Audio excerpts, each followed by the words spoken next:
Gilles Deleuze ABCDE is a game-like text.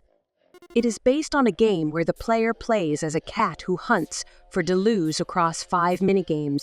It is filled with bad parody. There is the Pac-Man who eats brains, mauve, and tongue. There is a duck Deleuze laying down eggs. There is a lottery machine to pull out philosophers dressing up as magic girls. There is a space invader that fights against Deleuze's paper fold army.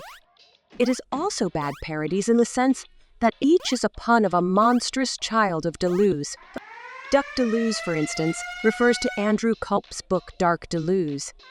The written component was separated into 5 chapters, and each deal with its own topics, beginning with primers from A to E. Appendix, Bishoujo without organs, cute cats, death, and 11 philosophers. The structure of the text resembles the structure of the game. At the very beginning of the text, I laid out 2 artificial, game-like rules to unite these 5 chapters. The first rule is about what not to do. First, that the text should not represent the game in order to form an image of thought. The text is not to describe the game as the object of study. Irony is the second rule. As Deleuze argued, irony is the old art of depth and height. The game is visual, superficial, affective, and the text is verbal, sophisticated, and logical. The game creates a surface, and the text incarnates through the surface as the context, sinking the player deep down and making them a reader. It opened up a playful yet profound space where rules could be bent and traditional narratives could be subverted.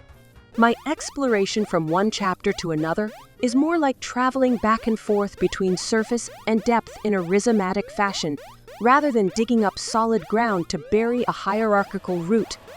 It is irony that opened up this spatial dimension, but it is also this irony that invalidates the very premises of its status as rules.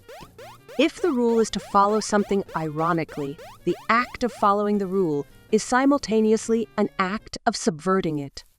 This self-referential situation led to questions about the coherence of the rule itself. At the end of the game, the cat runs into a chat with Deleuze application, in which Deleuze promises to answer any question. Whatever the cat says, however, Deleuze replies with the invariable pangram. A quick brown fox jumps over the lazy dog. The pangram echoes Gilles Deleuze, the ABC primer, an interview Deleuze conducted near the end of his life with Claire Parnett. The first time I watched it, I had only read a little bit about Deleuze's philosophy. I clicked on this interview with the hope that it might help to clarify him a bit more, and with the assumption that this would be nothing essentially different from reading his books. I was, however, struck and alienated tremendously from the very beginning. I laughed so hard upon Merleau-Ponty's very melancholic gaze that I had to pause and tweet the screenshot.